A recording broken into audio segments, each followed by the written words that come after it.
Hello guys, welcome to our channel. आज हम class 11th के बायोलॉजी का chapter number 13 plant growth and development जो है वो स्टार्ट करने जा रहे हैं। अब इस चैप्टर के अंदर अगर हम देखें तो ये चैप्टर का हमने लेक्चर तो नहीं बनाया है, क्योंकि ये चैप्टर में थियोरी बहुत ज़्यादा है और एनसीईआरटी एनसीईआरटी से डायरेक्ट इस चैप्टर को पढ़ना ही ज़्यादा बेनिफिशियल रहेगा, क्योंकि बार बार थियोरी लिखकर कुछ फ़ायदा तो है नहीं। तो हम यहीं पे रीड करते जाएंगे और यहीं पे समझते जाएंगे सारी चीज़ों को। ठीक है, तो स्टार्ट करते। देखो, सबसे पहले चैप्टर के नाम में ही है प्लांट ग्रोथ एंड डेवलपमेंट। तो बात आती है, प्लांट तो सबको समझ में आता है कि एक पेड़ को हम क्या कहते हैं, प्लांट कहते हैं।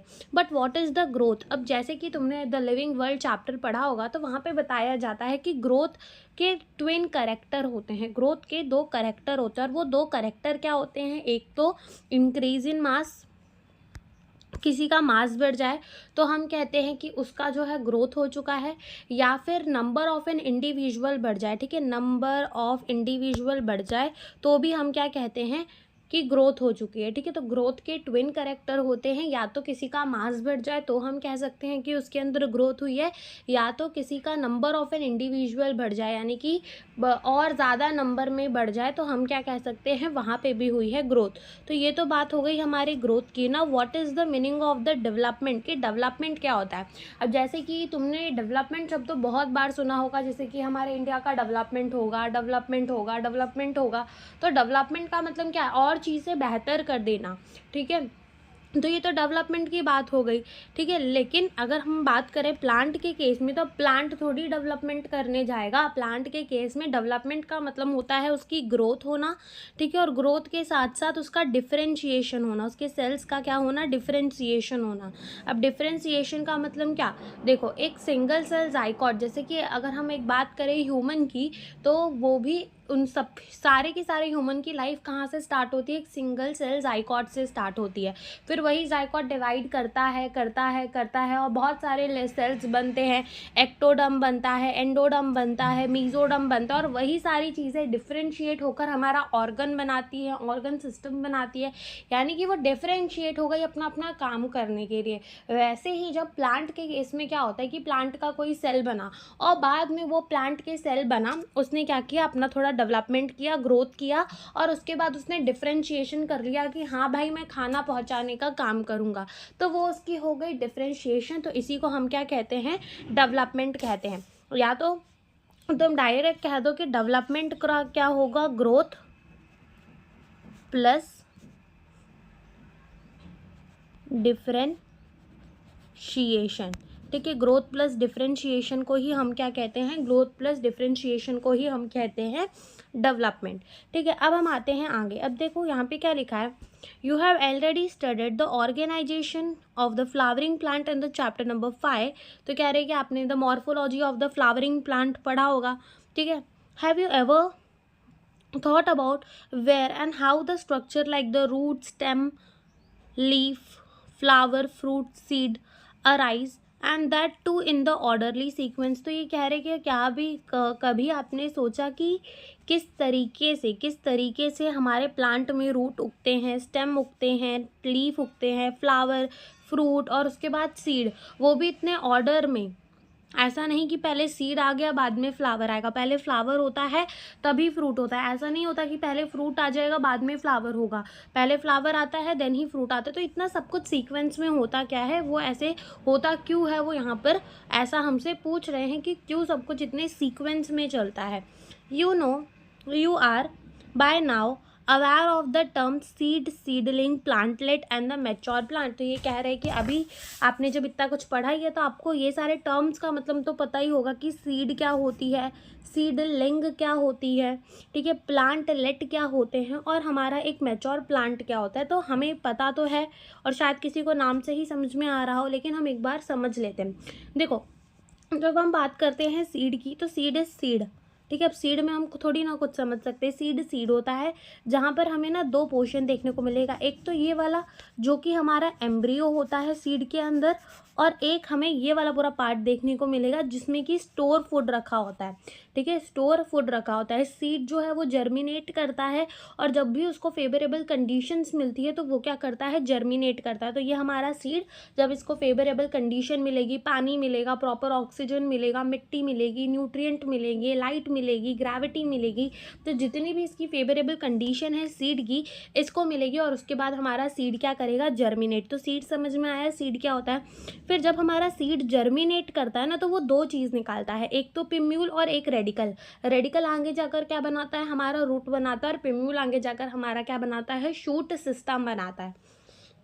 तो ये जो होता है हमारा कि एक हमारे सीड में से पिम्यूल निकल गया, एक हमारे सीड में से रेडिकल निकल गया, तो इसी को हम क्या कहते हैं, इसी को हम कहते हैं seedling.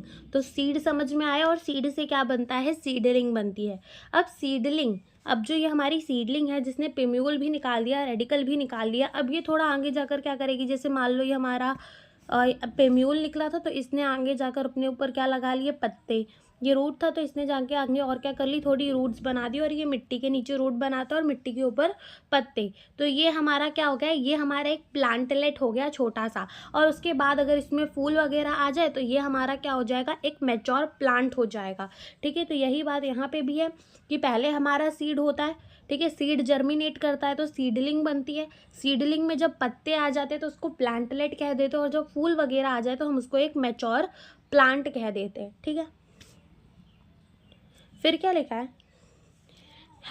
you have also seen that trees continue to increase in height and girth over a period of the time। ठीक है, ये कह रहे हैं कि आपने ये भी देखा होगा कि जो हमारी ट्रीज होती है उनकी हाइट है ना कंटिन्यू बढ़ती ही रहती है, और गर्थ, ठीक है, उनकी चौड़ाई भी जो है वो बढ़ती रहती है। तो प्लांट की हाइट, हमारे ट्री की हाइट जो है ना वो बढ़ती ही रहती है, भले तुम्हें पता ना चले कि अब इसकी हाइट बढ़ रही है या नहीं बढ़ रही, लेकिन बहुत ही कम, एकदम छोटा सा, भले एक साल में वो 1-2 इंच के बराबर ही ग्रो हो, लेकिन प्लांट की हाइट तो बढ़ती ही है। फिर लिखा है, how ever the leaf, flower, fruit of the same tree not only have the limited dimension but also appear and fall periodically and sometime repeatedly। ये कह रहे हैं कि तुमने देखा तो होगा कि ट्रीज जो होती हैं उनकी हाइट बढ़ती रहती है, और साथ ही साथ उनका गर्थ भी बढ़ता रहता है टाइम के साथ साथ। लेकिन जो हमारा लीफ होता है, फिर हमारा फ्रूट हो जाता है, जो फ्लावर हो जाता है, तो ये क्या होते हैं, इनकी लिमिटेड डायमेंशन होती है। अब ऐसा तो तुमने देखा नहीं होगा कि एक सेब है और वो 10 किलो का है, तो ऐसा नहीं होता है, ठीक है। उनकी एक लिमिटेड डायमेंशन होती है, और वो उसके बाद गिर भी जाते हैं, एक लिमिटेड डायमेंशन उनकी होती है, और उसके बाद वो पेड़ से झड़ जाते हैं, कभी कभी पीरियडिकली और कभी कभी रिपीटेडली, ये कह रहे हैं, ठीक है। Why does vegetative phase precede flowering in the plant? All the plant organ are made up of the varieties of the tissue. Is there any relationship between the structure of a cell, a tissue, an organ and the function they perform? अब यहाँ पे हमसे question ही कर रहे हैं, ठीक है। फिर ये कह रहे हैं, can the structure and the function of this be altered? All the cells of the plants are the descendants of the zygote. The question is then, why and how they have different structural and functional attribute. तो ये क्या कह रहे हैं कि पहले होता क्या है, एक जाइकॉट रहता है, जाइकॉट से क्या बनता है, एम्ब्रियो बनता है, और एम्ब्रियो से हमारा क्या बनता है, सीड बनता है। तो यही चीज़ें यहाँ पर कह रहे हैं कि हमारे जितने भी सेल्स होते हैं प्लांट के, वो जाइकॉट से ही बनते हैं। जितने भी प्लांट के सेल हैं वो सारे के सारे क्या होते हैं, जाइकॉट से ही बनते हैं। लेकिन फिर बाद में ये इतने ज़्यादा डिफरेंट क्यों हो जाते हैं अपने स्ट्रक्चर और फंक्शन के अंदर, ठीक है, स्ट्रक्चर एंड फंक्शन के अंदर इतने ये बदल क्यों जाते हैं। फिर लिखा हुआ है कि development is the sum of the two process, growth and differentiation. तो ये आप अपनी एनसीईआरटी के अंदर भी लाइन कर लो कि ये क्या कह रहे हैं, डेवलपमेंट जो होती है वो क्या होती है, सम ऑफ द प्रोसेस, जैसे कि growth and development. To begin with, it is essential and sufficient to know that the development of the mature plant form a zygote follow a precise and highly ordered succession of event. During this process, a complex body organization is formed and produce the root, leaf, branches, flower, fruit, seed and eventually they die. ठीक है, तो यही बात ये कह रहे हैं कि जब हमारा प्लांट की ग्रोथ होती है, उसमें डेवलपमेंट होती है और इवेंचुअली उसमें फल फूल सब कुछ आता है और वो बाद में मर जाता है. ठीक है.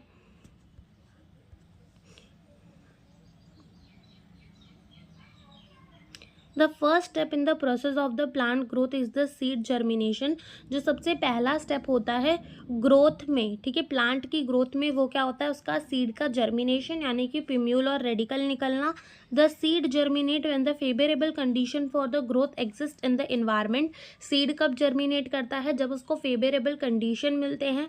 फेवरेबल यानी कि जैसे कंडीशन उसको चाहिए जर्मिनेट करने के लिए, वैसे कंडीशन.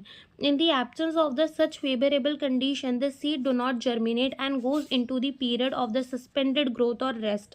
ठीक है, और जब उसको favorable conditions नहीं मिलती तो seed grow नहीं करता. ठीक है, वो growth होना रोक देता है. Once the favorable condition return, the seed resume metabolic activity and growth take place. ठीक है, और जैसे ही उसको favorable condition मिलती है तो seed हमारा फिर से grow करने लग जाता है. ठीक है, इसका example तुम समझ सकते हो, एक चना. अगर तुम अपने घर पे देखो तो तुम्हारे घर पे चने रखे होंगे. ठीक है, अब वो चने ऐसा थोड़ी है कि तुम्हारे घर पे जो डब्बे पे रखे हुए उसी से पेड़ निकलने लग जाए, ऐसा नहीं होता. क्यों? क्योंकि वहाँ पर उसको फेवरेबल कंडीशन नहीं मिल रही, उसको पानी नहीं मिल रहा, मिट्टी नहीं मिल रही, न्यूट्रिएंट नहीं मिल रहे. ठीक है, धूप नहीं लग रही, तो वो सारे फेवरेबल कंडीशंस नहीं मिल रहे. लेकिन अगर तुमने उसी को पानी में डाला, भिगोया, मिट्टी में बो दिया तो वो उगने लग जाएंगे. ठीक है, तो इसका ये एक एग्जाम्पल हो जाता है. वे लिखा है कि जैसे ही हम उसको फेवरेबल कंडीशन देते हैं, उसकी मेटाबॉलिक एक्टिविटीज यानी उसके अंदर रिएक्शन स्टार्ट होती है और उसकी ग्रोथ होने लग जाती है.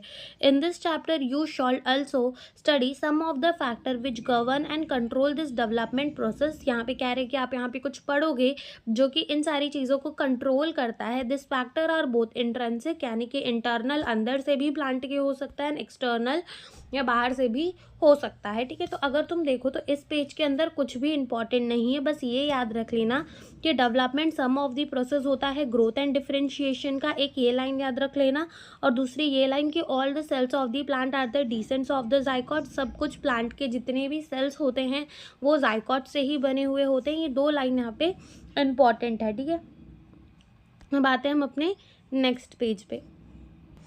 फिर ये हमें थोड़ा सा दिखाया गया है डायग्राम किसका, germination and seedling development in the bean. ठीक है, तो यहाँ पे हमें दिखाया गया है कि पहले ये मिट्टी है, हाइपोकोटाइल है, कॉटिलिडन्स है. ठीक है, सीड कोट है, एपिकोटाइल है, कॉटिलिडन, एपिकोटाइल, हाइपोकोटाइल. ठीक है, मतलब एक प्लांट कैसे कैसे ग्रो हो रहा है वो हमें यहाँ पर दिखाया गया. और अब हमारा यहाँ से मेन चैप्टर जो है वो स्टार्ट होता है. लेकिन यहाँ पर भी देखो, अगर इस चैप्टर में देखो तो पहले तो हमें बेसिक सी बातें बताई हुई हैं जो कि एक भी नहीं होंगी. यानी कि जो हम पहले मॉर्फोलॉजी के अंदर पढ़ चुके हैं या फिर कहीं पे भी पढ़ चुके हैं, सेम बातें यहाँ पे रिपीट होंगी. और इस चैप्टर का एक दूसरा पार्ट आता है जहाँ पर हमें पीजीआर के बारे में पढ़ना होता है, that is the plant growth regulators के बारे में. वहाँ से कोई नई चीज़ें स्टार्ट होंगी. तो यहाँ तक तो हम खाली ऐसा मान लो कि एक रिविजन टाइप में ही कर रहे हैं. ठीक है, तो स्टार्ट करते. देखो, सबसे पहले लिखा है कि ग्रोथ. ठीक है, तो growth is regarded as one of the most fundamental and conspicuous characteristic of the living being. तो ये कह रहे हैं कि ग्रोथ जो है वो सबसे फंडामेंटल और सबसे अच्छा कैरेक्टर है किसका, लिविंग बीइंग का. ठीक है, यानी किसी भी जीवित चीज़ का. व्हाट इज ग्रोथ, की ग्रोथ होती क्या है एक्चुअली में. तो यहाँ पे लिखा है कि growth can be defined as an irreversible permanent increase in size of an organ or its part or even the individual cell. तो ये क्या कह रहे हैं कि ग्रोथ को हम कैसे डिफाइन कर सकते हैं, irreversible permanent increase. irreversible यानी कि जो फिर से रिवर्स नहीं किया जा सकता. एक बार अगर आपकी हाइट बड़ी हो गई तो उसको कोई छोटी थोड़ी ना कर सकता है. परमानेंट यानी कि जो परमानेंट हो चुकी है. इंक्रीज इन साइज, या तो आपकी साइज बढ़ जाए या तो ऑर्गन या फिर part, or even of the individual cell, क्योंकि यहाँ पर प्लांट ग्रोथ की बात हो रही है. Generally growth is accompanied by the metabolic process both catabolic and anabolic. तो ये कह रहे हैं कि ग्रोथ जो है वो बोथ यानी कि मेटाबॉलिक है ही, साथ ही साथ वो हमारी एनाबॉलिक भी है और वो हमारी कैटाबॉलिक भी है. That occur at the expense of the energy, जिसमें हमें एनर्जी का खर्चा करना ही पड़ता है. Therefore, for example, expansion of the leaf is growth. जैसे मान लो ये एक छोटी सी पत्ती है, उसके बाद कुछ समय बाद ये बड़ी हो गई. ठीक है, तो ये भी क्या हो गई, एक टाइप की ग्रोथ हो गई. How will you describe the swelling of peace of would when placed in water. तो आप पूछ रहे हैं कि क्या आप उसको ग्रोथ बोलोगे जब तुम एक पीस ऑफ वुड, एक लकड़ी का टुकड़ा पानी में डाल दोगे और वो फूल जाएगा, तो क्या तुम उसको ग्रोथ बोलोगे, ये यहाँ पे पूछ रहे हैं, ठीक है। फिर आते हैं कि plant growth is generally indeterminate. Indeterminate का मतलब होता है जिसे हम वो नहीं कर सकते, जिसे हम नाप नहीं सकते, जिसको हम डिटरमाइन नहीं कर सकते, इनडिटर्मिनेट, ठीक है। तो यहाँ पे लिखा है कि plant growth is unique. Plant की ग्रोथ जो है वो यूनिक होती है because plant retain the capacity for the unlimited growth throughout their life. Plant की ग्रोथ यूनिक होती है बिकॉज प्लांट के पास कैपेबिलिटी होती है कि वो अनलिमिटेड ग्रो करता रहे अपनी पूरी की पूरी ज़िंदगी, यानी अपनी पूरी की पूरी ज़िंदगी वो खाली ग्रो करता रहे, उसके पास इतनी कैपेसिटी होती है। This ability of the plant is due to the presence of the meristem at the certain location in their body. ये कह रहे हैं कि ये जो एबिलिटी होती है प्लांट की कि ये अनलिमिटेड ग्रोथ करता रहे, ये क्यों होती है? बिकॉज हमारे प्लांट के पास क्या होते हैं? मेरिस्टमैटिक सेल्स होते हैं। क्या होते हैं? मेरिस्टमैटिक सेल्स होते हैं, जिसमें हमने एनाटॉमी में पढ़ा था कि मेरिस्टमैटिक सेल्स क्या होते हैं। तो मेरिस्टमैटिक सेल्स हमारे सेल्स होते हैं जो कंटिन्यूसली क्या करते रहते हैं? डिवाइड करते जाते हैं, डिवाइड करते जाते हैं। और परमानेंट सेल्स क्या होते हैं? एक बार वो परमानेंट बन गए सो बन गए, अब वो आगे डिवाइड नहीं करेंगे, ठीक है। वो हमारे परमानेंट सेल होते हैं जो कि अपना कामकाज देखने लगते हैं, लेकिन मेरिस्टमैटिक सेल डिवाइड करते ही रहते हैं, करते ही रहते हैं, ठीक है। तो ऐसे हमारे मेरिस्टमैटिक सेल होते हैं, उसमें भी हमारे दो टाइप के मेरिस्टम होते थे। एक होता था हमारा प्राइमरी और एक होता था सेकेंडरी। सेकेंडरी मेरिस्टम क्या करवाता था? गर्थ बढ़वाता था प्लांट की। और प्राइमरी मेरिस्टम होता था हमारा रूट एपिकल मेरिस्टम और शूट एपिकल मेरिस्टम, ठीक है। रूट और शूट की क्या करवाता था? ग्रोथ करवाता था, ठीक है, उसकी लेंथ बढ़वाता था। तो यहाँ पे भी लिखा है कि this ability of the plant क्यों होती है? Because of the meristem at the certain location in their body. The cells of the such meristem have a capacity to divide. जो सेल्स होते हैं ऐसे मेरिस्टम के, इनके पास कैपेबिलिटी होती है डिवाइड करने की एंड सेल्फ परपेचुएट करने की। सेल्फ परपेचुएट करने की मतलब जैसे कि मान लो ये एक मेरिस्टम का सेल है। अब इस मेरिस्टमैटिक सेल ने क्या किए? दो सेल्स बनाए। एक सेल तो परमानेंट बन गया, लेकिन ये जो दूसरा सेल है वो सेल्फ परपेचुएशन की कैपेसिटी से, सेल्फ रीजनरेशन की कैपेसिटी से क्या बन जाएगा? मेरिस्टम। और ये आगे जाके फिर दो सेल देगा, जिसमें से एक बन जाएगा परमानेंट और एक अगेन मेरिस्टमैटिक रह जाएगा। तो ये होती है सेल्फ रीजनरेशन या सेल्फ परचुएशन, ठीक है, जिसके थ्रू हमारा जो मेरिस्टमैटिक सेल है वो खुद को रीजनरेट करता रहता है, जिसके वजह से प्लांट के अंदर ग्रोथ अनलिमिटेड होती है, ठीक है। And such cell make up the plant body, ठीक है। और यही सेल्स क्या बनाते हैं? प्लांट की बॉडी बनाते हैं। This form of the growth where in the new cells are always बिगेन added to the plant body by the activity of the meristem is called the open form of the growth. तो ये कह रहे हैं कि ये type का growth जहाँ पर हमारे नए सेल्स हमेशा ऐड होते रहते हैं प्लांट की बॉडी के अंदर, उस फॉर्म ऑफ द ग्रोथ को हम क्या कहते हैं? Open form of the growth कहते हैं, ठीक है। फिर लिखा है what will happen if the meristem ceases to divide, does this ever happen? क्या होगा अगर मेरिस्टम जो है वो डिवाइड करना छोड़ दे, ठीक है। तो देखो मेरिस्टम अगर डिवाइड करना छोड़ देगा तो प्लांट के अंदर ग्रोथ नहीं होगी। और पूछ रहे क्या कभी ऐसा होता है? तो नहीं होता, क्योंकि ऊपर इन्होंने खुद ही बोला है कि प्लांट की ग्रोथ अनलिमिटेड होती है। और जब प्लांट की ग्रोथ अनलिमिटेड होती है इसका मतलब उसके अंदर मेरिस्टम तो होगा ही होगा, और मेरिस्टम होगा ही होगा, तो मेरिस्टम कभी भी अपनी एबिलिटी नहीं छोड़ सकता, ठीक है। मेरिस्टम डिवाइड करता ही रहेगा। In the earlier classes you have studied about the root apical and the shoot apical meristem, ठीक है। ये कह रहे हैं कि आपने पहले पढ़ा होगा root apical and shoot apical meristem के बारे में। जैसे कि एक बार यहाँ पे भी बता देते हैं root apical and shoot apical meristem क्या होता है। जैसे कि मान लो ये मिट्टी है, ठीक है, और ऊपर तुम्हारा क्या उग रहा है? शूट उग रहा है, जिसके ऊपर फल फूल पत्ते सब कुछ आ रहा है, ठीक है। और ये तुम्हारा टिप है शूट का, और ऐसे ही नीचे रूट उग रही है, ठीक है, ये रूट उग रही है और ये तुम्हारे रूट का टिप। तो जो शूट का टिप है वहाँ पे बनती है क्या? Shoot apical meristem. क्या बनती है? Shoot apical meristem. और ये जो रूट का टिप है वहाँ पे क्या बनती है? रूट एपिकल मेरिस्टम बनती है। अब इस शूट एपिकल मेरिस्टम जो है इसके पास तो कैपेबिलिटी है डिवाइड करने की, तो ये डिवाइड करके शूट की लेंथ बढ़ाती है। और रूट एपिकल मेरिस्टम के पास भी एबिलिटी है कि वो डिवाइड करे और नए नए सेल्स बनाए, ठीक है। तो ये रूट को लेंथ बढ़ाती है, ठीक है। तो ये होते हैं रूट और शूट एपिकल मेरिस्टम, ठीक है। फिर लिखा है कि you know that they are responsible for the primary growth of the plant and principally contribute to the elongation of the plant along their axis. तो कह रहे हैं कि ये जो हमारे रूट और शूट एपिकल मेरिस्टम होते हैं ये प्लांट की प्राइमरी ग्रोथ करवाते हैं। प्राइमरी ग्रोथ का मतलब प्लांट की लेंथ बढ़वाने के काम आते हैं, ठीक है। You also know that in the dicot plant and gymnosperm the lateral meristem, vascular cambium and कॉक cambium appear later in life. यानी कि ये बोल रहे हैं कि जैसे कि एनाटॉमी में पढ़ा था हमने कि जो हमारे डाइकोटिलिडन्स प्लांट होते हैं, डाइकॉट प्लांट, और जो हमारे जिम्नोस्पर्म्स होते हैं इनके पास एबिलिटी होती है सेकेंडरी ग्रोथ की, वेरस जो हमारे मोनोकॉट होते हैं उनके पास एबिलिटी नहीं होती कि वो सेकेंडरी ग्रोथ कर सके, अपने गर्थ को बढ़ा सके, लेकिन डाइकॉट और जिम्नोस्पर्म्स के पास ये एबिलिटी होती है, ठीक है। This are the meristem that cause the increase in the girth of an organ in which they are active. यानी कि बता रहे हैं कि ये जो हमारे कैम्बियम होते हैं, कॉक कैम्बियम हो गया, वेस्कुलर कैम्बियम हो गया, तो ये क्या करवाते हैं, गर्थ बढ़वाते हैं ऑर्गन का, in which they are active and this are also known as a secondary growth. और इसको हम क्या कहते हैं, सेकेंडरी ग्रोथ भी कहते हैं। फिर अगर तुम यहाँ पे देखो इस डायग्राम के अंदर, तो देखो ये नीचे की तरफ तुम्हें क्या दिखाया गया है, रूट, और यहाँ पे दिखाए गए हैं रूट एपिकल मेरिस्टम। अब ये रूट एपिकल मेरिस्टम डिवाइड कर रहे हैं और सेल्स कहाँ ऐड करेंगे, ऊपर की तरफ ऐड करते हैं, क्योंकि ज़मीन में तो ऐड नहीं कर सकते सेल, तो सेल्स ऊपर की तरफ ऐड करते हैं। और यहाँ पर वैस्कुलर कैम्बियम है जो इसकी क्या करेगा, गर्थ बढ़वाएगा। और यहाँ देखो तो ये है शूट और ये है शूट एपिकल मेरिस्टम। अब इसके सेल्स भी डिवाइड करते हैं, लेकिन ये सेल्स कहाँ ऐड करते हैं, नीचे ऐड करते हैं, क्योंकि हवा में तो ऐड नहीं कर सकते। और ये वेस्कुलर कैम्बियम, ठीक है। यहाँ पे देखो, यहाँ पे क्या लिखा हुआ है कि diagrammatic representation of the location of the root apical meristem, shoot apical meristem and vascular cambium arrow exhibit the direction of the growth of the cells and the organ. फिर आता है ग्रोथ इज द मेजरेबल, की growth को measure किया जा सकता है। Growth at the cellular level, it is principally a consequence of increase in the amount of the protoplasm. ये कह रहे हैं कि अगर ग्रोथ को हमें मेजर करना हो सेलुलर लेवल पे, सेल के लेवल पे, कि सेल के लेवल पे अगर हमें ग्रोथ मेजर करनी हो तो हम क्या कह सकते हैं कि अगर उसका अमाउंट ऑफ द प्रोटोप्लाज्म बढ़ा है तो उसके अंदर क्या हुई है, ग्रोथ हुई है।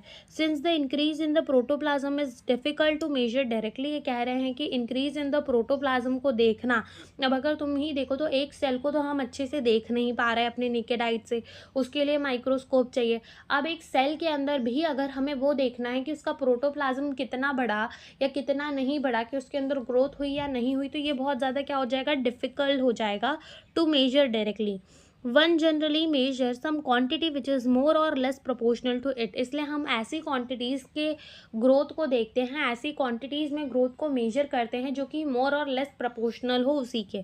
Growth is therefore measure by the varieties of the parameter, इसीलिए ग्रोथ को मेजर किया जाता है by the varieties of the parameter which are, कैसे कैसे हम कर सकते हैं, हम देख ले कि उसके फ्रेश वेट में कितना इंक्रीज़ हुआ है, हम देख ले उसके ड्राई वेट में कितना इंक्रीज़ हुआ है, लेंथ कितना बड़ा है, एरिया कितना बड़ा है, वॉल्यूम कितना बड़ा है, सेल के नंबर कितने बड़े हैं, तो ये सारी चीज़ों में हम ग्रोथ को मेजर कर लेते हैं।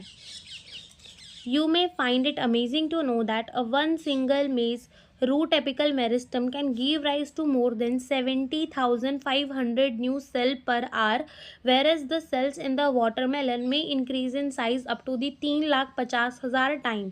ठीक है, मतलब अब ये डाटा तो तुम्हें याद रखना पड़ेगा डायरेक्टली, ठीक है, इसमें कुछ कॉन्सेप्ट तो है नहीं, याद ही रखना पड़ेगा। तो यहाँ पे लिखा हुआ है कि जो हमारा एक सिंगल मेज का सेल है, एक सिंगल मेज का रूट एपिकल मेरिस्टम, एक सिंगल मेज का रूट एपिकल मेरिस्टम हमें 17,500 नए सेल दे सकता है प्रति घंटे, हर घंटे हमें 17,500 नए सेल्स दे सकता है। तो ये जो हमारा एक मेज का रूट एपिकल मेरिस्टम है, इसके ग्रोथ को कैसे मेजर किया, इन दी टर्म्स ऑफ नंबर, ठीक है, कि कितने नए सेल्स वो दे रहा है, उस बेसिस में, सेल नंबर के बेसिस में हमने इसको क्या किया, मेजर किया। वेरस जो हमारा वाटरमेलन का एक सेल होता है, ठीक है, वो अपनी साइज़ को बढ़ा सकता है कितना, 3,50,000 टाइम अपनी साइज़ को बढ़ा सकता है, यानी कि अपने प्रोटोप्लाज्म को बढ़ा सकता है। इन द फॉर्मर का मतलब ऊपर वाला जो हम मेज की बात कर रहे थे, growth is express as increase in the cell number, यानी कि मेज का जो एक रूट एपिकल मेरिस्टम है वो 17,500 नए सेल्स दे सकता है। ये हमने कैसे मेजर किया, as increase in the cell number. और जो हमारा वाटरमेलन था, ठीक है, वाटरमेलन को हमने कैसे मेजर किया, express growth as increase in the size of the cell. While जैसे कि अगर हमें ग्रोथ देखनी हो किसी पॉलन ट्यूब की तो हम उसके लेंथ के टर्म पे देखते हैं। Growth of the pollen tube is measure in the term of its length and increase in surface area denote the growth of the dorsiventral leaf. अगर कोई लीफ का सरफेस एरिया बढ़ जाता है तो हम लीफ का कैसे ग्रोथ देखते हैं, उसके सरफेस एरिया में कितना चेंज आया है उस बेसिस में हम उसकी ग्रोथ देखते हैं। देन आता है फेजेस ऑफ द ग्रोथ। अब ये तो पूरा हमारा मॉर्फोलॉजी वाला ही टॉपिक है, जिसमें हमने देखा था कि हमारा रीजन ऑफ मेरिस्टेमेटिक एक्टिविटी होता है, रीजन ऑफ इलोंगेशन होता है, रीजन ऑफ द मैच्योरेशन होता है, मैच्योरेशन में से रूट हेयर निकलते हैं, वही सारी चीज़ें। तो देखो लिखा है the period of the growth is generally divided into the 3 phases namely meristematic, ठीक है, इलोंगेशन एंड मैच्योरेशन। 3 phases के अंदर डिवाइडेड है, मेरिस्टेमेटिक, इलोंगेशन एंड मैच्योरेशन में। Let us understand this by looking at the root tip. हम इसको समझते हैं by looking at the root tip. तो कॉन्स्टेंटली डिवाइडिंग सेल जो निरंतर डिवाइड करते जा रहे हैं both at the root apex और शूट एपेक्स, जो हमारे रूट के टिप पे और शूट के टिप पे हैं, represent the meristematic phase of the growth. वो हमें क्या दिखाते हैं, मेरिस्टेमेटिक फेज ऑफ ग्रोथ दिखाते हैं। अब बताया हुआ है कि हमारे मेरिस्टेमेटिक के सेल्स कैसे होते हैं। The cells in this region are rich in the protoplasm, ठीक है, इनके पास क्या होता है, अच्छा खासा बड़ा सा न्यूक्लियस होता है। Their cell wall are the primary in nature, ठीक है, सेल वॉल इनकी इतनी ज़्यादा रिजिड नहीं होती, प्राइमरी होती है नेचर के अंदर, क्योंकि अभी इनको क्या करना है, डिवाइड करना है। और पतली भी होती है और सेलुलोज की बनी हुई होती है with the abundant plasmodesmatal connection, और उसमें बहुत सारे क्या होते हैं, प्लाज्मोडेस्मेटल कनेक्शंस भी होते हैं। द सेल्स प्रोक्सिमल, यानी कि हमारा जो रीजन ऑफ द मेरिस्टेमेटिक है, याद है हमने ऐसा एक डायग्राम पढ़ा था, यहाँ पर हमने रूट कैप देखा था जो कि प्रोटेक्ट करता था tender apex of the root as it make its way through the soil. यहाँ पे रीजन ऑफ इलोंगेशन देखते थे, यहाँ पे रीजन ऑफ मैच्योरेशन देखते थे। तो यहाँ पे ये कह रहे हैं प्रोक्सिमल, प्रोक्सिमल का मतलब ऊपर, just away from the tip. हमें क्या देखने को मिलेगा, region of elongation. Region of elongation के बाद हमें क्या देखने को मिलेगा, रीजन ऑफ मैच्योरेशन। तो यही आगे लिखा है, पढ़ते हैं। Meristematic zone represent the phase of elongation, increased vacuolation, cell enlargement and the new cell wall deposition are the characteristic of the cells in this phase, ठीक है। ये सारी चीज़ें सेल के साथ होती है रीजन ऑफ द elongation में, ठीक है। Further from the apex that is more proximal to the phase of elongation lies the portion of axis which is undergoing the phase of maturation. The cells of the zone attain their maximal size in the term of the wall thickness and protoplasm modification. Most of the tissue and cell type you studied in the earlier classes represent this phase, ठीक है। वो हमारा क्या होता है, region of elongation, region of maturation होता है, ठीक है।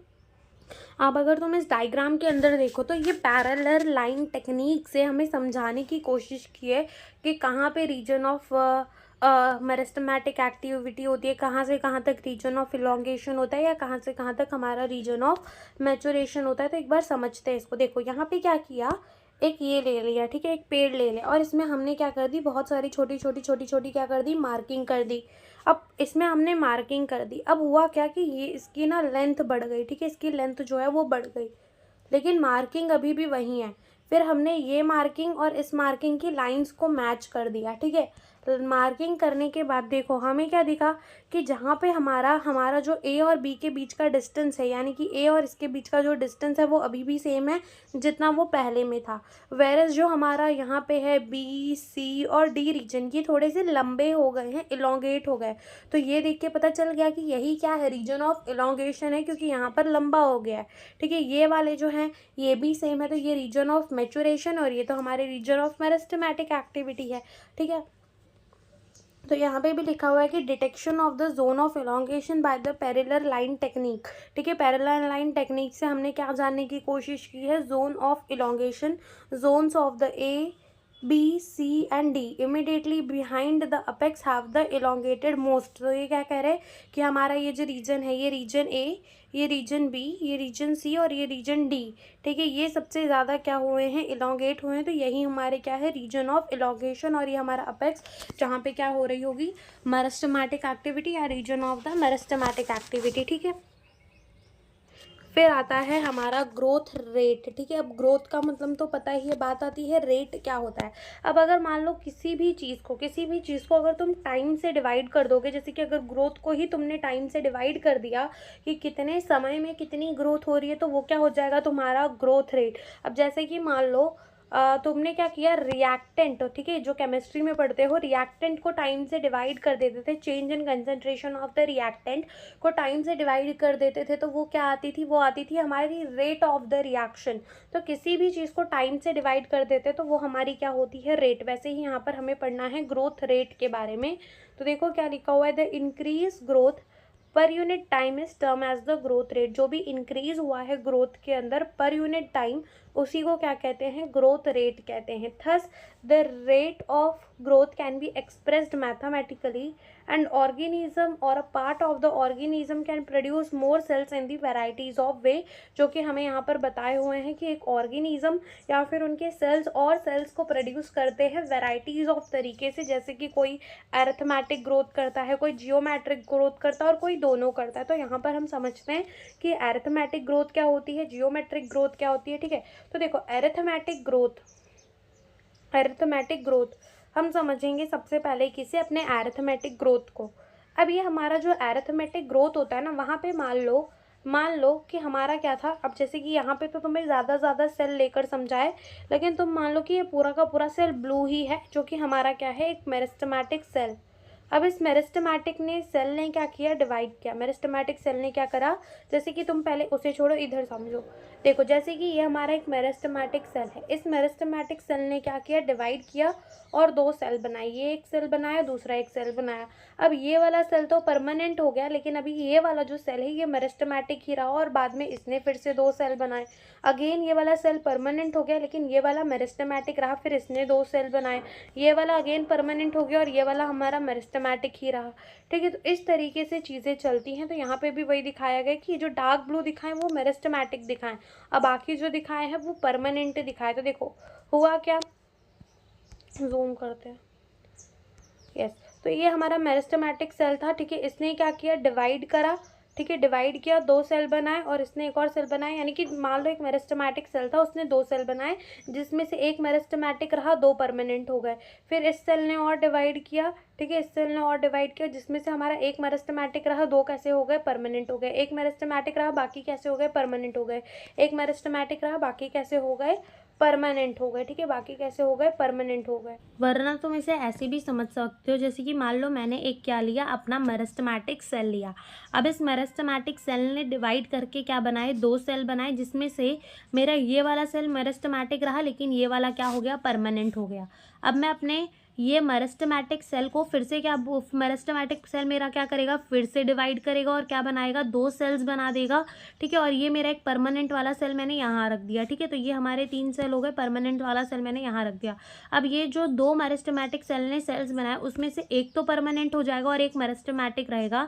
अब ये मेरिस्टेमेटिक सेल जो है मेरा, ये फिर से दो सेल बनाएगा, बना दिए। अब दो परमानेंट वाले भी तो मुझे नीचे रखने, तो ये तो इस तरीके से ग्रोथ होती है। तो इसे हम कहते हैं ये हमारी एरिथमेटिक ग्रोथ है। तो यहाँ पे भी अगर तुम देखो ध्यान से, तो हमारा मेरिस्टेमेटिक सेल है, जैसे कि एक यहाँ पर उसने दो सेल बनाए और ये तीन हमने अपने परमानेंट वाले नीचे रख दिए, ठीक है।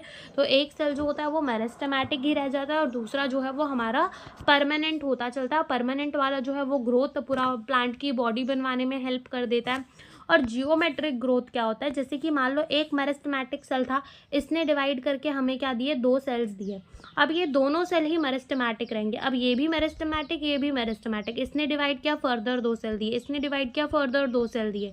ये भी मेरिस्टेमेटिक, ये भी मेरिस्टेमेटिक, ये भी मेरिस्टेमेटिक और ये भी मेरिस्टेमेटिक। ये डिवाइड करेगा, दो सेल देगा, ये डिवाइड करेगा, दो सेल देगा, ये डिवाइड करेगा, दो सेल देगा, ये डिवाइड करेगा, दो सेल देगा। यानी कि यहाँ पर ज्योमेट्रिक ग्रोथ हो रही है, सबके सभी कैसे हैं, डिवाइड करते जा रहे हैं, ठीक है। तो इसको हम क्या कहेंगे, जियोमेट्रिक ग्रोथ कहेंगे। अगर तुम देखो, एक सेल था, डिवाइड करके दो सेल दिया, दो सेल थे, डिवाइड करके इस सेल ने दिया कितने सेल, दो सेल, इस सेल ने कितने सेल्स दिए, दो सेल। यानी कि वो फर्दर डिवाइड करते ही जा रहे हैं। ये एक सेल था, दो सेल दिए, दो से कितने बनेंगे, चार, चार से कितने बनेंगे, आठ, आठ से कितने बनेंगे, 16, 16 से कितने बनेंगे, बस 32, ठीक है। तो ये हमारे ज्योमेट्रिक तरीके से डिवाइड करते जा रहे, परमानेंट बन ही नहीं रहा।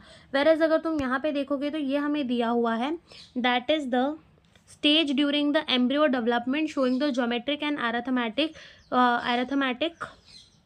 फेज। यानी कि अगर तुम देखोगे ये एक मान लो क्या है, ये एक जाइकॉट है, ठीक है। अब इस जाइकॉट के अंदर दोनों ही सेल कैसे हैं, मेरिस्टेमेटिक। ये दोनों सेल ने डिवाइड किया और 4 सेल बन गए, और वो चारों के चारों सेल्स भी कैसे बने, मेरिस्टेमेटिक। उसके बाद वो 4 सेल्स और डिवाइड करे, वो भी मेरिस्टेमेटिक। फर्दर वो और डिवाइड कर रहे हैं, वो भी मेरिस्टेमेटिक। अब इस मेरिस्टेमेटिक के बाद यहाँ तक तो क्या चली हमारे जाइकॉट के अंदर, ज्योमेट्रिक ग्रोथ चली, ठीक है, कि जो भी सेल्स डिवाइड हो रहे थे वो फिर से मेरिस्टेमेटिक ही बन रहे थे। लेकिन उसके बाद उसके अंदर क्या हुआ, एरिथमेटिक ग्रोथ चालू हो गई, कि कुछ सेल्स जो हैं वो हमारे परमानेंट भी बनने लगे, cells that lose the capacity to divide or cells that have the capable of division, ठीक है। ये कुछ हमारे मेरिस्टेमेटिक बने, बाकी सब कैसे हो गए, परमानेंट हो गए, ठीक है। फिर देखो यहाँ क्या लिखा हो, the growth rate show an increase that may be arithmetic or the geometrical, ठीक है। In the arithmetic growth the following mitotic cell division only one daughter cell continue to divide while the other differentiate or mature. तो ये कह रहे हैं कि arithmetic growth के अंदर सिर्फ एक डॉटर सेल जो है वो कंटिन्यू करती है डिवाइड करना, वाइल जो अदर होती है वो डिफरेंशिएट हो जाती है या तो मैच्योर हो जाती है, ठीक है। डिफरेंशिएट हो जाती है और मैच्योर हो जाती है। The simplest expression of the arithmetic growth is exemplified by the root elongating at the constant rate. तो ये यहाँ पर एग्जाम्पल दे रहे हैं हमें एक एरिथमेटिक ग्रोथ की, जैसे कि हमारा कोई रूट का इलोंगेशन होता है, जब भी किसी रूट का इलोंगेशन होता है तो वो हमें क्या दिखाता है, एरिथमेटिक ग्रोथ दिखाता है। लुक एट द फिगर, वो बाद में देखेंगे। On plotting the length of the organ time a linear curve is obtain or mathematically it is express as. अब तुम यहाँ देखो तो ये हमें दिखाया हुआ है ग्राफ, कौन सा ग्राफ, एरिथमेटिक ग्रोथ का ग्राफ दिखा हुआ है, जहाँ पर हमें यहाँ पे हाइट ऑफ द प्लांट दी हुई है और एक वाई एक्सिस में, और एक्स एक्सिस में हमें क्या दिया हुआ है, टाइम दिया हुआ है। वाई एक्सिस में हाइट दी हुई है और वाई एक्सिस में हाइट दी हुई है और एक्स एक्सिस में हमें क्या दिया हुआ है, टाइम दिया हुआ है, ठीक है। फिर जैसे कि यहाँ पर अब जब यहाँ पर अगर देखा हमने प्लॉट किया तो हमें कर्व कैसा मिला, लीनियर बना। लेकिन ये कर्व यहाँ से भी तो स्टार्ट हो सकता था ना, लेकिन ये इतने ऊपर से क्यों स्टार्ट हुआ, ठीक है, थोड़ा ऊपर से ये क्यों स्टार्ट हुआ, क्योंकि अगर हमें सेल बनाने हैं, ठीक है, तो पहले तो थोड़े सेल तो भी हमें चाहिए होंगे, हम एक जीरो सेल से कुछ नहीं स्टार्ट कर सकते।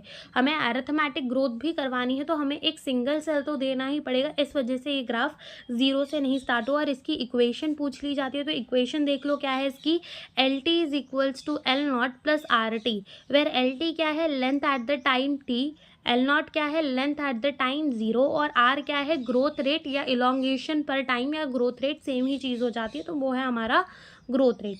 फिर देखो क्या लिखा है कि let us now see what happen in the geometrical growth.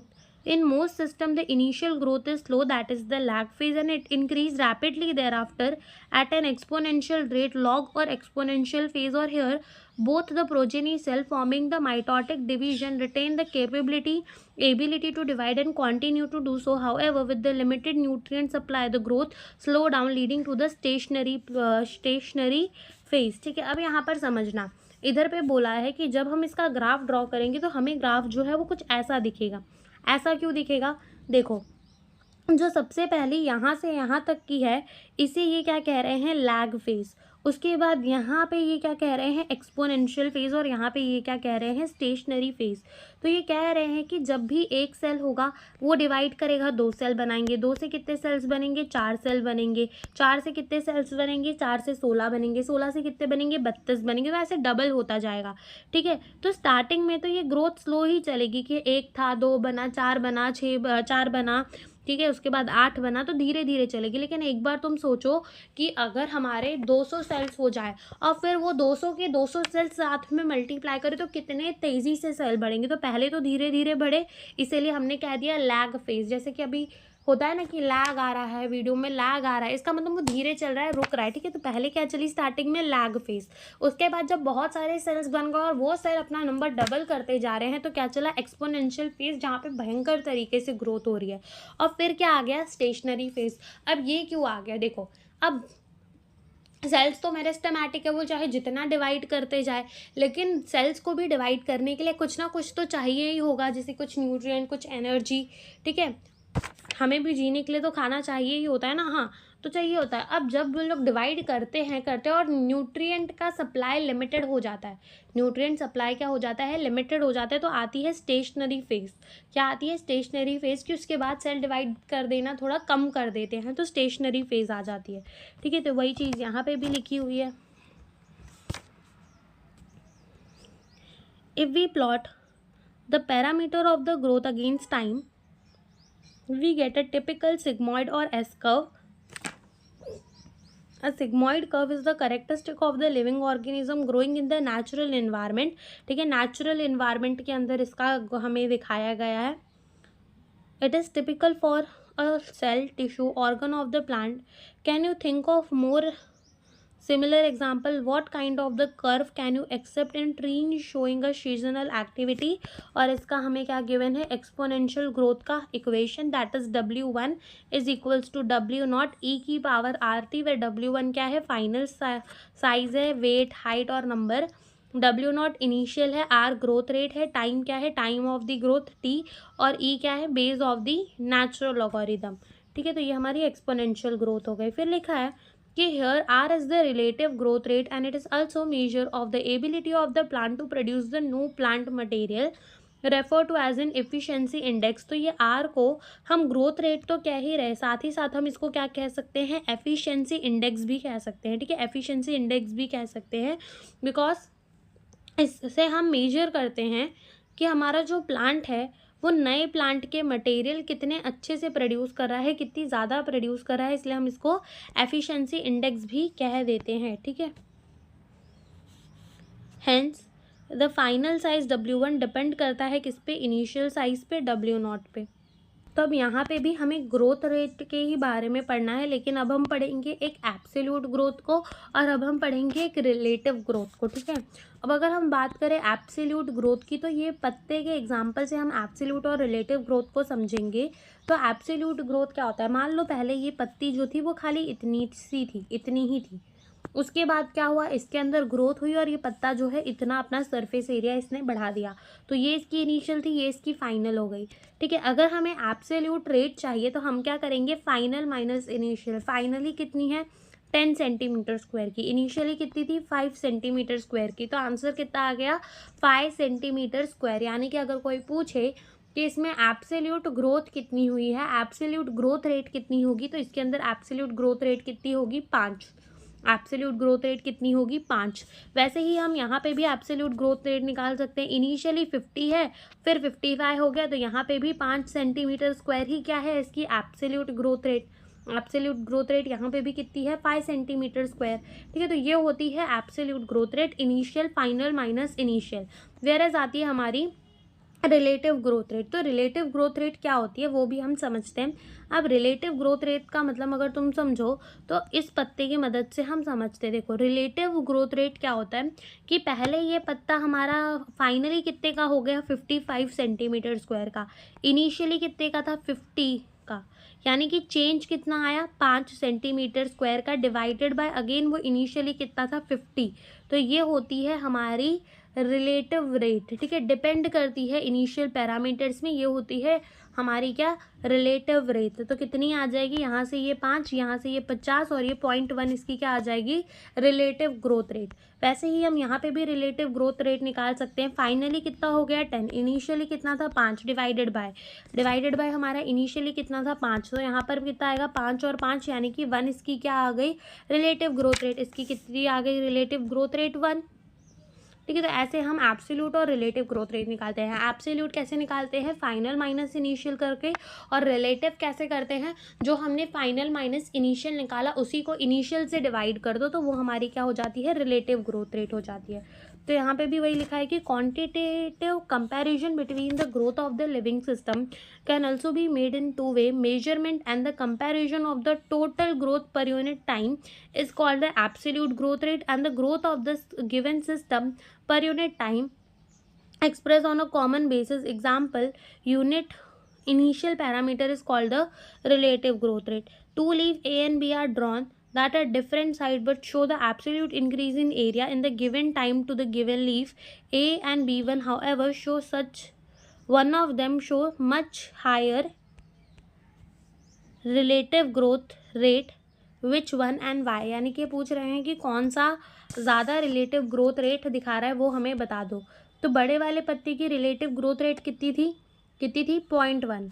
इस वाले की रिलेटिव ग्रोथ रेट कितनी है कि 10 - 5, 5 डिवाइडेड बाय 5 1। तो ये छोटे वाले पत्ते की रिलेटिव ग्रोथ रेट ज़्यादा है, ठीक है। फिर उसके बाद हमारा आता है कंडीशन फॉर द ग्रोथ, की ग्रोथ के लिए क्या क्या कंडीशंस होनी चाहिए वो।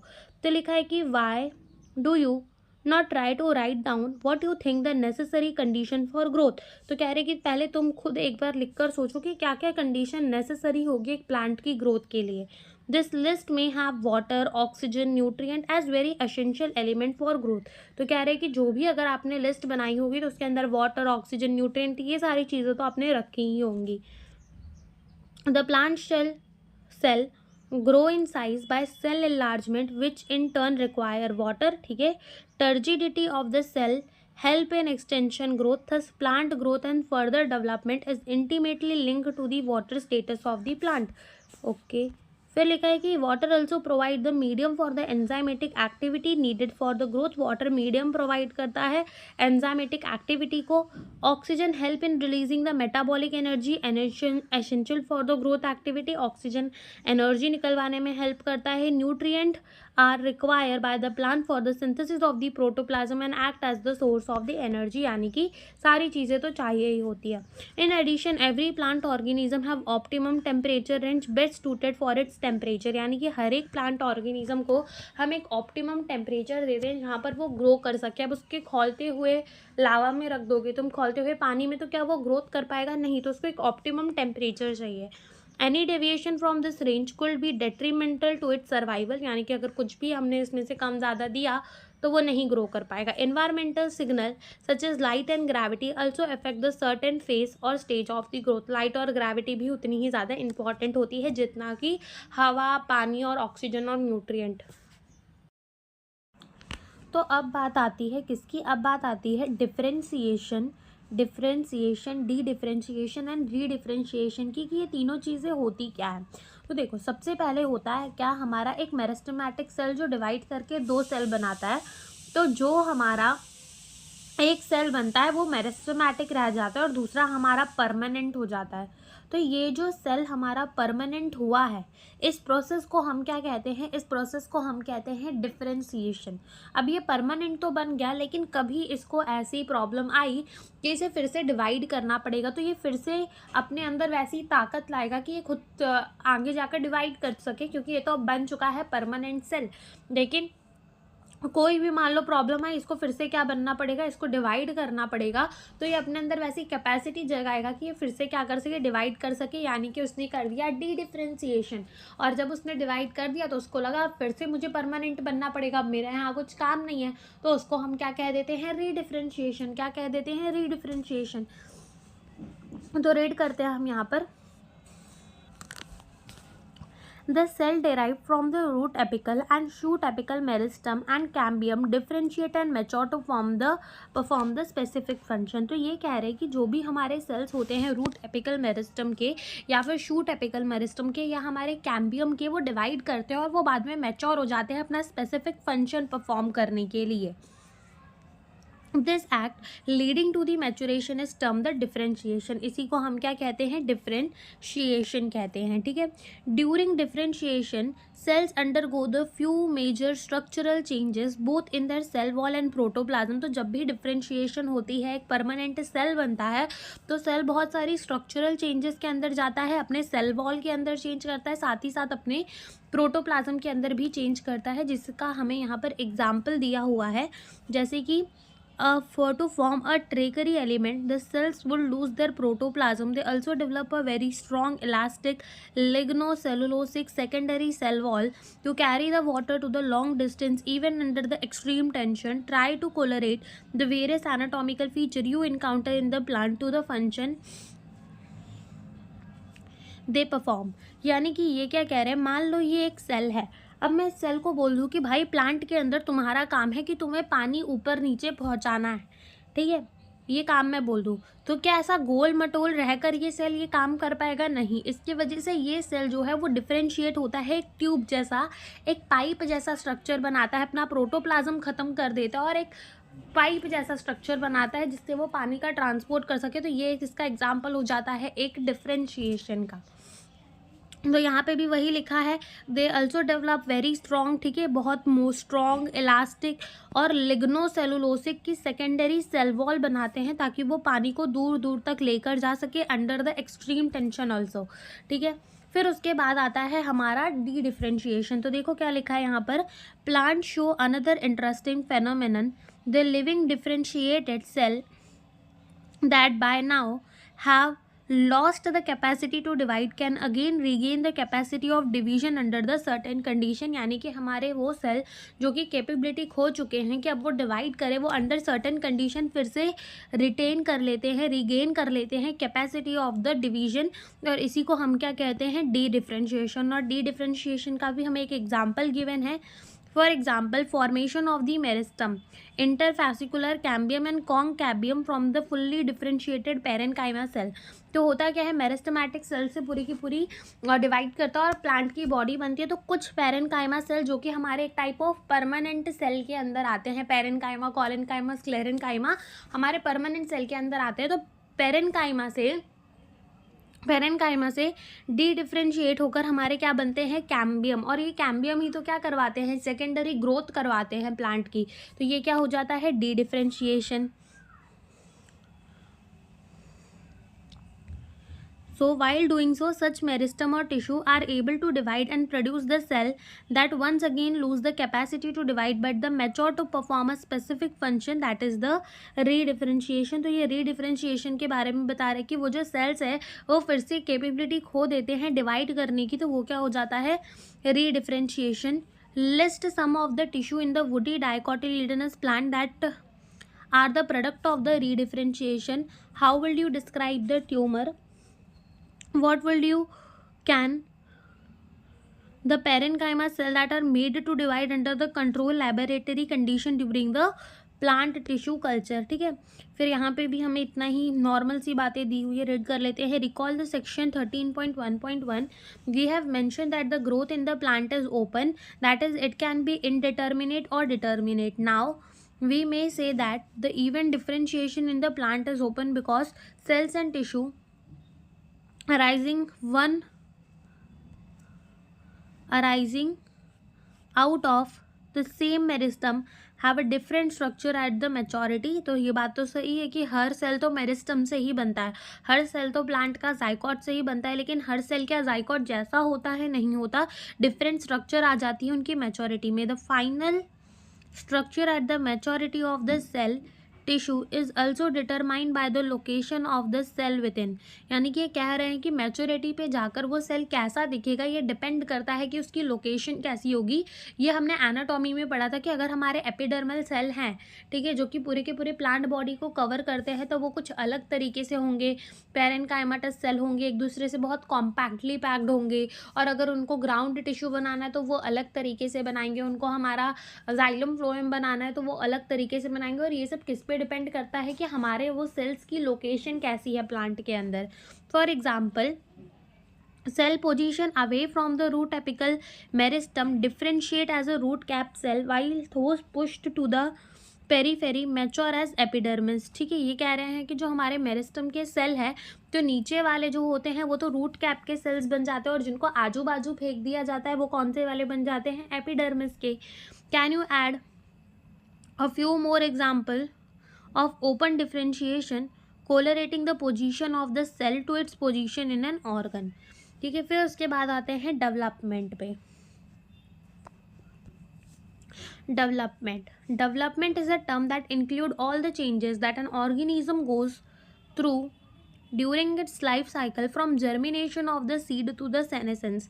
ठीक है, डेवलपमेंट में ये क्या कह रहे हैं, डेवलपमेंट के अंदर हम सारे चेंजेस को इंक्लूड करते हैं, जब से ऑर्गेनिज्म पैदा हुआ है, जब से सीड जर्मिनेशन है, टू द सेनेसेंस यानी कि बुढ़ापा। क्योंकि देखो बचपन से लेकर बुढ़ापे तक प्लांट के, जब सीड जर्मिनेशन से लेकर उसके एक टाइम तक उसके अंदर डेवलपमेंट होगी। ठीक है, बुढ़ापे तक भी मान लो उसके अंदर डेवलपमेंट हो रही है, लेकिन बुढ़ापे के जब आ जाएगा तो वो वीक होने लगेगा, मरेगा, तो ये कोई डेवलपमेंट थोड़ी होगी। ठीक है, इनको हम डेवलपमेंट के अंदर नहीं गिनेंगे। तो सीड जर्मिनेशन से सेनेसेंस तक जितनी भी प्रोसेस चलेंगी उनको हम डेवलपमेंट के अंदर ही गिनेंगे। Diagrammatic representation of the sequence of the process which constitute the development of the cells of the higher plant in the given figure, it is also applicable to the tissue and organ। तो हम देखते हैं कौन सा हमें diagram दिखाया है। तो यहाँ पर हमें ये डायग्राम दिखाया है, sequence of the developmental process in the plant cell. तो देखो यहाँ पर तुम्हें कुछ समझ नहीं आएगा, लेकिन हम यहाँ पर समझने की कोशिश करते। देखो सबसे पहले एक मेरिस्टेमेटिक सेल है। देखो सबसे पहले क्या है, एक मेरिस्टेमेटिक, क्या है, एक मेरिस्टेमेटिक सेल है। सबसे पहले क्या है, एक मेरिस्टेमेटिक सेल है। इस मेरिस्टेमेटिक सेल ने क्या किया, प्लाज्मेटिक ग्रोथ की, यानी कि अपना साइज बढ़ाया और 2 सेल बना दिए। ठीक है, क्या बना दिए, 2 सेल्स बना दिए, जिसमें से एक सेल सेल्फ डिवीजन से फिर से क्या बन जाने वाला है, मेरिस्टेमेटिक सेल। एक सेल सेल्फ डिवीजन से फिर से क्या बन जाने वाला है, मेरिस्टेमेटिक सेल। दूसरा जो सेल है हमारा, उसके अंदर क्या होगी, उसके अंदर इलोंगेशन होगी, फिर उसके अंदर कुछ डिफ्रेंशिएशन होगी, कुछ मैच्योरेशन होगी, और जब एक मैच्योर सेल बन जाएगा जब वो एक मैच्योर सेल बन जाएगा तो फिर मैच्योर बनने के बाद उस पर क्या आएगा, बुढ़ापा आएगा, दैट इज़ द सेनेसेंस आएगा। और बुढ़ापा आ गया, उसके बाद उसकी क्या हो जाएगी, डेथ हो जाएगी। उसके बाद उसकी क्या हो जाएगी, डेथ हो जाएगी। तो यहाँ पर हमें यही दिखाना चाहा है। तो फिर से एक बार समझते हैं, एक मेरिस्टेमेटिक सेल डिवाइड करके 2 सेल बनाए, एक सेल्फ डिवीजन की कैपेसिटी से फिर से मेरिस्टेमेटिक सेल बना देगा। दूसरा सेल जो है वो हमारा पहले इलोंगेशन करेगा, फिर क्या करेगा, डिफ्रेंशिएशन करेगा, देन एक मैच्योर सेल बनेगा, और मैच्योर सेल बनने के बाद उस पर आएगा बुढ़ापा, और फिर उसकी क्या हो जाएगी, डेथ हो जाएगी। ठीक है, फिर हम आगे देखते हैं कि आगे हमें क्या बताया हुआ है। देखो लिखा है कि plant follow the different pathways in response to the environment or phase of the life to form the different kind of the structure. तो ये कह रहे हैं कि प्लांट जो है ना वो डिफरेंट पाथवेज को फॉलो करता है जिस हिसाब से उसका एनवायरनमेंट रहता है, और ये इंसान भी करता है। ठंडी आ जाती है तो स्वेटर पहन लेता है, गर्मी आ जाती है तो स्वेटर नहीं पहनता, बारिश होती है तो रेनकोट पहनता है। तो जिस हिसाब से एनवायरनमेंट चलता है उसी हिसाब से हमें अपने अंदर चेंजेस लाने पड़ते हैं, वैसे ही प्लांट भी करता है। This ability is called the plasticity. ठीक है, तो इसी एबिलिटी को क्या कहा जाता है, प्लास्टिसिटी। और मतलब अभी तक हमने जितना भी पढ़ा उसमें अगर पूछा जाए तो जो क्वेश्चन बनते हैं हमारे पीजीआरस को छोड़ के, तो वो ये प्लास्टिसिटी के टॉपिक से ही ज़्यादा बनते हैं। ठीक है, तो यही उस चीज़ को हम क्या कहते हैं, प्लास्टिसिटी कहते हैं। कभी इसका नाम पूछ लेगा कि इस प्रोसेस को क्या कहते हैं, कभी पूछ लेगा इसके एग्जाम्पल क्या क्या होते हैं। ठीक है, तो यही पूछता है। तो प्लांट जिस हिसाब से चेंज करता है in response to the environment, उसी को हम क्या कहते हैं, प्लास्टिसिटी। जैसे कि एग्जाम्पल दिया है heterophylly in the cotton, coriander and larkspur. ठीक है, ये हमारे क्या है, प्लास्टिसिटी के एग्जाम्पल है। ठीक है, अब अगर हम देखें डायग्राम, कॉटन, कोरिएंडर, ठीक है, तो कॉटन कोरिएंडर का तो हमें नहीं गिवन है, लेकिन हमें किसका गिवन है, लार्कस्पुर का गिवन है। तो हम देखते हैं, तो देखो यहाँ जब बचपन में उसकी पत्ती थी तो वो कैसी थी, और अडल्ट के बाद होने के बाद वो पत्ती कैसी हो गई। ठीक है, बचपन में यानी कि छोटा जब प्लांट था उसकी पत्ती ऐसी थी, और अडल्ट में उसकी पत्ती कैसी हो गई, ऐसी हो गई। ठीक है, फिर देखो क्या लिखा है, in such plant the leaf of the juvenile plant are different in shape from those in the mature plant. ठीक है, जो बचपन के पत्ते हैं वो अलग दिख रहे हैं, और बड़े होने के बाद, अडल्ट होने के बाद वो पत्ते अलग दिख रहे हैं। On the other hand, difference in shape of leaf produced in the air and those produced in the water in the buttercup also represent the heterophilous development due to the environment, and this phenomena of heterophily is called the plasticity। यानी कि ये कह रहे हैं कि ये जो हमारा है दैट इज द बटरकप। ठीक है, तो बटरकप में जो टेरेस्ट्रियल हैबिटेट के प्लांट होते हैं उनके पत्ते कुछ ऐसे दिखते हैं जो ज़मीन में रहते हैं, वेरस जो पानी के अंदर रहते हैं वाटर हैबिटेट में, उनके पत्ते कुछ ऐसे पतले पतले से दिखते हैं। ये भी प्लास्टिसिटी के एग्जाम्पल ही है बटरकप के अंदर। ठीक है, अब ऐसा क्यों होता है, देखो यहाँ पर पानी के अंदर है और यहाँ पे कहाँ है, ज़मीन में। ज़मीन में हवा चल रही है, चलने दो, क्या बिगाड़ लेगी ज़्यादा से ज़्यादा प्लांट का। लेकिन मान लो यही अगर पत्ता मैं पानी के अंदर रख दूँ और पता चला पानी की एकदम तेज़ धार आ जाए, ठीक है, एकदम तेज़ लहर आ जाए, तो क्या ये पत्ते को फाड़ के नहीं चली जाएगी। लेकिन इस केस में नहीं कुछ बिगाड़ पाएगी पत्ते का। तो इस वजह से ये प्लास्टिसिटी हमें जो है वो देखने मिलती है। फिर लिखा है the growth, differentiation and development are very closely related event in the life of the plant. तो ये कह रहे हैं कि ग्रोथ हो गया, डिफ्रेंशिएशन हो गया, डेवलपमेंट हो गया, ये बहुत क्लोजली रिलेटेड इवेंट होते हैं प्लांट के अंदर। Broadly development is considered as the sum of the growth and differentiation. Differentiation, ठीक है, तो उसी को हम क्या कहते हैं, sum of the growth and differentiation को ही क्या कह देते हैं, डेवलपमेंट कह देते हैं। Development in the plant that is both growth and differentiation is under the control of the intrinsic and extrinsic factor. कुछ अंदर के और कुछ बाहर के फैक्टर होते हैं, ठीक है। The former include the intracellular genetic and intercellular factor chemical such as the plant growth regulator while the latter induce the light, temperature, oxygen and nutrient. तो ये कह रहे हैं इंट्रिंसिक फैक्टर कौन कौन से हो जाते हैं, जैसे कि प्लांट का जेनेटिक क्या है, ठीक है, साथ ही साथ वो अपने अंदर कैसा केमिकल बना रहा है, that is the plant growth regulator. While बाहर के जो फैक्टर हो जाते हैं वो लाइट हो गया कि इसको लाइट कैसी मिल रही है, टेम्परेचर हो गया कि टेम्परेचर कैसा मिल रहा है, वाटर हो गया, ऑक्सीजन हो गया, न्यूट्रिएंट हो गया। तो ये सारी चीज़ें उसके एक्सट्रिंसिक फैक्टर के अंदर आ जाती है। तो यहाँ पर हमारा जो है वो होता है ख़त्म बेसिक। अब ये जो टॉपिक है that is the plant growth regulator, यहाँ की एक एक लाइन याद होनी चाहिए क्योंकि यहाँ से ही बहुत ज़्यादा क्वेश्चन पूछे जाते हैं, ठीक है, किससे, प्लांट ग्रोथ रेगुलेटर से। लेकिन हम इसे नेक्स्ट लेक्चर के अंदर पढ़ेंगे, दूसरे पार्ट के अंदर पढ़ लेंगे। सो यहाँ पर हम अपना आज का ख़त्म करते हैं। So thank you for watching the video.